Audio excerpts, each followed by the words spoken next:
ఓం శ్రీమాత్రే నమః. మన దుర్గమ్మ తల్లి భక్తులందరికీ కూడా నమస్తే అండి. అమ్మవారి ఆశీస్సులతో మీరు ఎప్పుడూ సంతోషంగా ఉండాలని మనస్ఫూర్తిగా అమ్మవారిని కోరుకుంటున్నాను. ఫ్రెండ్స్, దుర్గమ్మ తల్లి అంటే ఇష్టమున్న ప్రతి ఒక్కరూ కూడా అమ్మవారి కోసం ఒక చిన్న లైక్ అయితే ఇవ్వండి. మీరు మన ఛానల్కి సపోర్ట్ చేసిన వారు అవుతారు.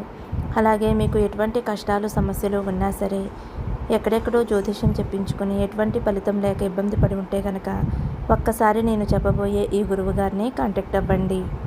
శ్రీ కనకదుర్గమ్మ తల్లి జ్యోతిష్యాలయం. మీకు ఎటువంటి సమస్యలు ఉన్నా అమ్మవారి పూజారి గారు ఫోన్ ద్వారా జ్యోతిష్యం చెప్తారండి. భార్యాభర్తల సమస్యలు, ప్రేమ పెళ్లి సమస్యలు, సంతాన సమస్యలు, కుటుంబ సమస్యలు, వ్యాపార సమస్యలు, ఆరోగ్య శత్రు సమస్యలు, నమ్మిన స్త్రీ లేదా పురుషుడు రావడానికి ప్రత్యేకమైన పూజలు చేయబడను. ఇంకా ఎటువంటి సమస్యలు ఉన్నా ఒక్కసారి పూజారి గారిని సంప్రదించండి. అన్ని సమస్యలకి కూడా ఫోన్లోనే జ్యోతిష్యం చెప్తారండి. ఫోన్ నెంబర్ వచ్చేసి 8897741766. మీ సమస్య ఏదైనా కావచ్చు, ఇట్టే పరిష్కరిస్తారండి. గురువు గారికి ఒక్కసారి నమ్మకంతో కాల్ చేయండి. ఈ గురువు గారి దగ్గర మేము కూడా చూపించుకున్నాం ఫ్రెండ్స్. మా సమస్యలు అనేవి తీరాయి. మీరు కూడా మీ కష్టాలు తొలగించుకుని మీ జీవితంలో సంతోషంగా ఉండాలి అంటే ఏమాత్రం ఆలస్యం చేయకుండా వెంటనే ఈ గురువు గారిని కాంటాక్ట్ ఇవ్వండి. ఇంక ఈరోజు వీడియోలోకి అయితే వెళ్ళిపోదామండి. ఫ్రెండ్స్, తమనేలు చూశారు కదండి, 3 నెంబర్స్ ఉన్నాయి కదా. మీరైతే మీకు ఇష్టమైన వారిని తలుచుకుంటూ వారు మీ గురించి ఏమనుకుంటున్నారో తెలుసుకోవాలి అంటే వెంటనే ఒక నెంబర్ అయితే మనసులో అనుకోండి. ఫ్రెండ్స్, ఇది కేవలం జనరల్ రీడింగ్ అండి. ఎవరి పర్సనల్ రీడింగ్ అయితే కాదు. కనెక్ట్ అయిన వారు తీసుకోండి, లేదంటే అమ్మవారి సందేశంలా భావించండి. మీరైతే మర్చిపోకుండా కామెంట్ బాక్స్లో ఓం శ్రీమాత్రే నమః అని కామెంట్ చేయండి. ముందుగా ఎవరైతే ఫస్ట్ నెంబర్ అనుకున్నారో వారి గురించి అయితే తెలుసుకుందామండి. మీకు ఇష్టమైన వారు మీరు కూడా చాలా లాంగ్ డిస్టెన్స్లో ఉండవచ్చు. మీ ఇద్దరి మధ్యలో ఏదో దూరం అయితే వచ్చింది. చాలా మనస్పర్ధలు అయితే ఉన్నాయి. ఆ వ్యక్తి అయితే చాలా తప్పుడు నిర్ణయం తీసుకున్నారు. ఆ వ్యక్తికి అయితే అన్నీ గుర్తొస్తున్నాయి. ఆ వ్యక్తి అయితే ఇప్పుడు మీ దగ్గరికి రావాలి అని బలంగా కోరుకుంటున్నారు. ఇప్పుడైతే మీ ఇద్దరికి ఒకరికి ఒకరి మధ్యలో మాటలు అనేవి లేవు. కానీ ఆ వ్యక్తి అయితే చాలా తొందరలోనే మీ వద్దకు రావాలి అని కోరుకుంటున్నారు. కానీ వారికైతే భయం వేస్తుంది. ఇదేదో రిస్క్లా అనిపిస్తుంది. అది ఇంట్లో వారి వల్ల కావచ్చు, లేదంటే మీ ఇద్దరి మధ్య గొడవలు జరగడం వల్ల కావచ్చు. అందువల్ల ఆ వ్యక్తికి చాలా భయం వేస్తుంది. ఆ వ్యక్తి అయితే మీ దగ్గరికి రావాలి అని చాలా కోరుకుంటున్నారు. మీ దగ్గరికి చాలా తొందరలోనే రావాలి అని అయితే వారు అనుకుంటున్నారు. మీ ఇద్దరి మధ్యలో ఏదో లాంగ్ డిస్టెన్స్ అయితే వచ్చింది. కానీ ఆ వ్యక్తి మిమ్మల్ని కలవాలి అని చాలా వెయిట్ చేస్తున్నారు. అతనికి అనిపిస్తుంది అక్కడికి వెళ్ళటం రిస్క్ ఏమోనని. ఆ వ్యక్తి లైఫ్లో అయితే ఒక లేడీ ఉంది. ఆమె అయితే వారిని చాలా కంట్రోల్ చేస్తుంది. కొంతమందికి అయితే థర్డ్ పార్టీ కావచ్చు, లేదా వారి తల్లి కావచ్చు, లేదంటే వారి సిస్టర్ కావచ్చు. ఎవరో మొత్తం మీద ఆపుతున్నారు. ఆ వ్యక్తులైతే వారిపై చాలా కంట్రోల్ని విధించారు. చాలా పెద్ద గొడవ జరిగి ఉండవచ్చు. మీ కోపానికి వారు చాలా భయపడుతున్నారు. వారు చాలా ఓవర్గా థింక్ చేస్తున్నారు. కానీ వారిని ఎవ్వరు ఆపినా సరే వారు ఆగరు. వారి మనసులో మాట చెప్పడానికి ఖచ్చితంగా మీ దగ్గరికైతే వస్తారు. మీ గురించి అయితే చాలా మంచిగా అనుకుంటున్నారు. మీరు వారికైతే ఒక స్పెషల్గా అనుకుంటున్నారు. మీ రిలేషన్షిప్లో ఇంకా బ్యాలెన్స్ అయితే ఏమీ లేదు అని అనుకుంటున్నారు. మీరు వారికి ఇచ్చిన ప్రేమనైతే వచ్చే జన్మలో కూడా తిరిగి ఇవ్వలేనంత ప్రేమనైతే ఇచ్చారు. మీరైతే వారికి చాలా ప్రేమను ఇచ్చారు. కానీ ఆ వ్యక్తి నుండి అయితే మీకు ఏ ప్రేమ లభించలేదు. కానీ ఇప్పుడైతే ఆ వ్యక్తులు మిమ్మల్ని చాలా అంటే చాలా ఇష్టపడుతున్నారు. వారి మనసు చెప్తుంది ఎప్పుడు మీ దగ్గరికి రావాలి, ఎప్పుడు మీతో మాట్లాడాలి అని. వారికి ఒక్కొక్కసారి ఇలా కూడా అనిపిస్తుంది, ఈ రిలేషన్ వల్ల నాకేమైనా లాస్ జరుగుతుందా, నేనేమైనా నష్టపోతానా అని కూడా వారు అనుకుంటున్నారు. ఇక్కడైతే 2 విషయాలు కనిపిస్తున్నాయి. మిమ్మల్ని కావాలి అనుకుంటున్నారు, అలాగే లాభం ఏమిటి అనుకుంటున్నారు. మీరు వారిపై చాలా కోపం చూపించడం వలన, అవుట్ ఆఫ్ కంట్రోల్ అవటం వలన వారైతే చాలా భయపడుతున్నారు. నేను మీకు ఇచ్చే అడ్వైస్ ఏమిటి అంటే మీరైతే కొంచెం కోపాన్ని తగ్గించుకోండి. మీ ఇద్దరూ కలవటానికైతే చాలా పాసిబిలిటీ ఉంది. మీ రిలేషన్ అయితే మంచిగా సక్సెస్ అవుతుంది. మీరిద్దరూ కూడా మంచిగా మెడిటేషన్ చేయండి. ఆలోచనలపై నియంత్రణ కలిగి ఉండండి. మీ ఇద్దరూ కలవటానికి చాలా పాసిబిలిటీ ఉందండి. మీరు కొంచెం కోపం తగ్గించుకున్నట్లయితే వారు తప్పకుండా మిమ్మల్ని వెతుక్కుంటూ మీ వద్దకు వస్తారు. రీడింగ్ కనెక్ట్ అయితే ఒక చిన్న లైక్ ఇవ్వండి. ఇప్పుడు 2వ నెంబర్ అండి. మీరు ఎవరి గురించి అయితే కోరుకున్నారో ఆ వ్యక్తి ఇప్పుడు చాలా నిరాశలో ఉన్నారు. చాలా డల్గా ఉన్నారు. చాలా బోర్ ఫీల్ అవుతున్నారు. వారు మీ వద్దకు రావాలి అని ఆలోచిస్తున్నారు. కానీ మీరు వారిని క్షమించరు అని వారు అనుకుంటున్నారు. ఎందుకంటే వారు ఫాస్ట్లో మీకు కొన్ని కండిషన్స్ అయితే పెట్టారు. వారు మీకు ఏవైతే కండిషన్స్ పెట్టారో మీరు కూడా అదే విధంగా కండిషన్స్ పెడతారు అని అయితే వారు భయపడుతున్నారు. వారు ఎలా అయితే మీతో ప్రవర్తించారో మీరు కూడా వారితో అలాగే ప్రవర్తిస్తారు అని అయితే వారు భయపడుతున్నారు. వారి మనసులో అయితే చాలా ఎమోషన్స్ ఉన్నాయి. వారు మీ కోపానికి భయపడుతున్నారు. లేదంటే వారి తల్లికి కానీ చెల్లికి కానీ ఎవరో ఒకరికైతే వారు భయపడుతున్నారు. ఎవరో లేడీ అయితే వీరిని ఆపుతున్నారు.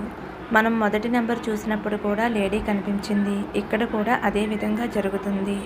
మీరు ఒక కాల్ కానీ మెసేజ్ కానీ చేస్తారు అని వారైతే చాలా వెయిట్ చేస్తున్నారు.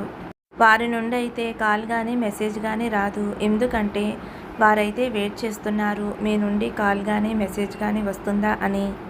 మీ కోపం వల్ల వారు భయపడుతున్నారు. వారు చేసిన తప్పుల వల్లే వారు భయపడుతున్నారు. వారంతట వారే మీ దగ్గరికి వచ్చినట్లయితే మీ ముందు తలదించుకుని బ్రతకాలి అని అయితే వారు అనుకుంటున్నారు. మీరే పిలిస్తే అప్పుడు ప్రాబ్లమ్స్ అన్నీ కూడా సాల్వ్ అవుతాయి అని, అప్పుడు మీకు సారీ చెప్పవలసిన అవసరం లేదని, ఒకవేళ వారికై వారు వస్తే మీ నుండి కొన్ని మాటలు పడవలసి వస్తుంది అని వారు ముందే ఆలోచించుకుని ఆ వ్యక్తి అయితే ఎలా అనుకుంటున్నారు. మిమ్మల్ని వారి దగ్గరికి రప్పించుకోవాలి అని చూస్తున్నారు. మీ ఇద్దరినీ ఒకటవ్వనివ్వకుండా ఎవరో శత్రువులు అడ్డుపడుతున్నారు. ఏదో చెడు దృష్టి మిమ్మల్ని ఆపుతూ ఉంది. ఆ వ్యక్తి అనుకుంటున్నారు ఏదో ఒక మ్యాజిక్ జరిగి మీరు తనవారై అవ్వాలి అని కోరుకుంటున్నారు. ఆ వ్యక్తికి అనిపిస్తుంది ఎట్టి పరిస్థితుల్లో కూడా మీరు వారిని మర్చిపోరు అని. అలాగే ఆ వ్యక్తి అయితే మిమ్మల్ని చాలా తలుచుకుంటున్నారు. ఆ వ్యక్తి అయితే తప్పకుండా మీ వద్దకు వస్తారు. మీ అందమైన ఫోటోలను వారు చూస్తూ ఉన్నారు. మీరు ఎవరి గురించి అయితే ఎక్కువగా మనసు పెట్టి ఆలోచిస్తున్నారో వారికి కూడా మీపై అటువంటి ఆలోచనలే ఉన్నాయి. మీరు అనుకుంటున్నారు ఆ వ్యక్తి ఇదివరకట్లానే ఉన్నారు, ఇదివరకటి ప్రవర్తనతోనే ఉన్నారేమో అని అనుకుంటున్నారు. కానీ అదైతే ఏమీ లేదండి. ఆ వ్యక్తిలో అయితే చాలా మంచి మార్పులు వచ్చాయి. మీరు కూడా కొద్దిగా మారండి. వారి గురించి మీకు ఎవరైనా మాటలు చెబుతూ ఉంటే ఆ మాటల నుండి బయటికి రండి. అనవసరంగా అక్కర్లేని విషయాలు మైండ్లో పెట్టుకుని మీ మైండ్కి మీరు చాలా భారాన్ని ఇస్తున్నారు. మీరు దాని నుండి బయటికి రండి. ఎక్కువగా ఓవర్ థింక్ అయితే అస్సలు చేయకండి. మీరు ఎవరి కోసమైతే వెయిట్ చేస్తున్నారో ఆ వ్యక్తి అయితే తప్పకుండా మీ వద్దకు వస్తారు. అసలు జీవితం ఏమిటి ఎలా అయిపోయింది అని అసలు మీకు ఏమీ అర్థం కావటం లేదు అని బాధపడుతున్నారు. చాలా తొందరలోనే మీ కష్టాలన్నీ కూడా తొలగిపోతాయి. మీ పార్ట్నర్ని మీరు నమ్మలేకపోతున్నారు. మీరైతే వారిని నమ్మండి. ఎందుకంటే మీరు వారిని ప్రేమించారు. మీరైతే చాలా బాధపడుతున్నారు. ఏదైతే జరిగిపోయిందో దానిని మీరు మార్చలేరు. జరిగిందేదో జరిగిపోయింది. ఇప్పుడైతే మీరు వారిని క్షమించండి. ఎందుకంటే మనం మనుషులము. మనమైతే దేవుళ్ళం కాదు కదా. మనుషులే కదా తెలిసో తెలియకో తప్పులు చేసేది. అందువలన అదే తప్పు మళ్ళీ జరగకుండా చూసుకోండి. జాగ్రత్త పడండి. అంతేకాని అదే తప్పుని ఆలోచిస్తూ ఉండకండి. మీ ప్రేమని నమ్మండి. భగవంతుణ్ణి నమ్మండి. మీ పార్ట్నర్ ఎవరైతే ఉన్నారో వారు చాలా తొందరగా తిరిగి వస్తారు. అంతా కూడా మంచిగా ఉంటుంది. మంచి పాజిటివ్ ఆలోచనలతో ఉండండి. రీడింగ్ కనెక్ట్ అయితే ఒక చిన్న లైక్ ఇవ్వండి. ఇప్పుడు 3వ నెంబర్ అండి. ఎవరైతే 3వ నెంబర్ కోరుకున్నారో మీ హృదయంలో ఉన్నవారైతే మీ వైపు రావాలి అనే చాలా ప్లాన్లు అయితే చేస్తున్నారు. ఈ రీడింగ్ అయితే మీ పార్ట్నర్ కోసం చూస్తున్నారు అని అయితే అనిపిస్తుంది. ఈ రిలేషన్లో మీకు మంచి ప్రేమ కలగాలి అని అయితే మీరు కోరుకుంటున్నారు. మీరు ఎవరి కోసమైతే చూస్తున్నారో వారైతే చాలా ప్లాన్లు వేస్తున్నారు. ఎవరితోనో కలిసి అయితే వారు ప్లాన్లు వేస్తున్నారు. వారికైతే మీరు చాలా ఇంపార్టెంట్. ఒక డ్రీము. మిమ్మల్ని ఎలా అయినా సరే కలవాలి అని అయితే వారి కోరిక. మీకోసం అయితే వారు చాలా ఆలోచిస్తున్నారు. వారిలో కోపం అయితే చాలా ఎక్కువగా ఉంది. మిమ్మల్ని పొందాలి అనే కోరిక కూడా చాలా ఎక్కువగా ఉంది. మీ రిలేషన్షిప్లో చాలా లాంగ్ డిస్టెన్స్ అయితే ఉండవచ్చు. ఆ వ్యక్తి అయితే మీ వద్దకు రావాలి అని కోరుకుంటున్నారు. అందులో ఎటువంటి డౌట్ అయితే లేదు. మీకోసం మీ వద్దకు రావాలి అని అనుకుంటున్నారు. మీరు అనుకుంటూ ఉంటారు, ఆ వ్యక్తి అసలు నా గురించి ఆలోచించడం లేదు అని. కానీ ఆ వ్యక్తి అయితే మీ గురించి చాలా ఎక్కువగా ఆలోచిస్తున్నారు. చాలా ఎమోషనల్గా ఆలోచిస్తున్నారు. కానీ వారైతే మీకు కొన్ని అబద్ధాలను చెప్పారు. కానీ వారు అనుకుంటున్నారు మీరు వారికి అబద్ధాలు చెబుతున్నారు అని. ఇక్కడ ఎక్కువ ఎనర్జీస్ అయితే మీ లైఫ్ పార్ట్నర్ గురించే కనిపిస్తున్నాయి. మీ పార్ట్నర్ అయితే మీకు ఏదో అబద్ధం చెప్పారు. అందువలనే వారి మనసులో ఏదో భయమైతే ఉంది. వారు మళ్ళీ ఇలా అనుకుంటున్నారు మీరు ఏదో అబద్ధం చెబుతున్నారు అని. మీపై ఒక కన్నేసి అయితే ఉంచారు. వారి మనసు అయితే చాలా మంచిది. పాస్ట్లో ఏదో తెలుసో తెలియక తప్పైతే చేసేశారు. వారైతే 2 ఆప్షన్స్ పెట్టుకున్నారు. అందులో మీరు వారికి బెస్ట్ ఆప్షన్ అయితే అనిపిస్తుంది. మీ మనసు చాలా మంచిది అనైతే ఇప్పుడు వారికి అర్థమవుతుంది. వారైతే చాలా విషయాలు మీ దగ్గర దాచిపెట్టారు. మీ దగ్గర కొన్ని అబద్ధాలనైతే చెప్పారు. అందువలనే వారు కొంచెం ఫీల్ అవుతున్నారు. మిమ్మల్ని వారు చాలా ప్రేమిస్తున్నారు. మీ మనసులో వారు చాలా కోరుకుంటున్నారు. తప్పులన్నిటినీ కూడా సరిచేసుకోవడానికి ఒక అవకాశం దొరకాలి అనైతే వారు కోరుకుంటున్నారు. ఇప్పుడు వారికైతే అర్థమైంది మీలాగా ఎవరు ఉండరు అని. అందరికన్నా మీరే బెస్ట్ అనైతే వారికి అనిపిస్తుంది. మీకోసం అయితే ఆ వ్యక్తి ఎంతో బాధపడుతున్నారు, ఏడుస్తున్నారు. మీరైతే నమ్మండి, ఆ వ్యక్తి అయితే తప్పకుండా మీ వద్దకు తిరిగి వస్తారు. మీకు న్యాయం చేస్తారు. పాస్ట్ లాగా ఆ వ్యక్తి అయితే ఇప్పుడు తప్పులు చెయ్యరు, అబద్ధాలైతే చెప్పరు. అందువల్ల మీరు వారిపై ఇప్పుడు విశ్వాసాన్ని ఉంచండి. మీరైతే వారిని నమ్మాలి అని అనుకోవటం లేదు. కానీ వారైతే మిమ్మల్ని చాలా స్వచ్ఛంగా ప్రేమిస్తున్నారు. వారైతే తెలుసో తెలియక తప్పులు చేశారు. మీరైతే వారిని క్షమించండి.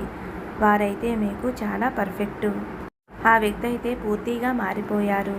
ఇది వరకైతే మీ ఇద్దరి మధ్య అంత ఎమోషనల్ బాండింగ్ అయితే లేదు. ఆ వ్యక్తి అయితే ఇప్పుడు మీకోసం ఏడుస్తున్నారు, పరితపించిపోతున్నారు, తహతహలాడిపోతున్నారు. అలాంటి మార్పు అయితే ఇప్పుడు వారిలో వచ్చింది. మిమ్మల్ని ఏమాత్రం కూడా మోసం చెయ్యాలి అనైతే వారు అనుకోవటం లేదు. దూరం చేసుకోవాలి అనైతే అనుకోవటం లేదు. మీరు మాత్రం ఎవరి గురించి కూడా ఆలోచించకండి. ఆ వ్యక్తే మీకు చాలా అంటే చాలా పర్ఫెక్టు. ఈ విషయాలు మాత్రం మీరు గుర్తుంచుకోండి. రీడింగ్ కనెక్ట్ అయితే తప్పకుండా ఒక చిన్న లైక్ ఇవ్వండి ఫ్రెండ్స్. ఇదైతే ఎవరి పర్సనల్ రీడింగ్ అయితే కాదండి, కేవలం జనరల్ రీడింగు. కనెక్ట్ అయిన వారు తీసుకోండి, లేదంటే అమ్మవారి సందేశంలా భావించండి. మరొక మంచి వీడియోతో మళ్ళీ కలుద్దామండి. ఫ్రెండ్స్, చిన్న రిక్వెస్ట్ అండి, మన ఛానల్ ఫస్ట్ టైం చూసేవారైతే తప్పకుండా సబ్స్క్రైబ్ చేసుకోండి. ఓం శ్రీమాత్రే నమః. ఓం నమః శివాయ. జై శ్రీరామ్.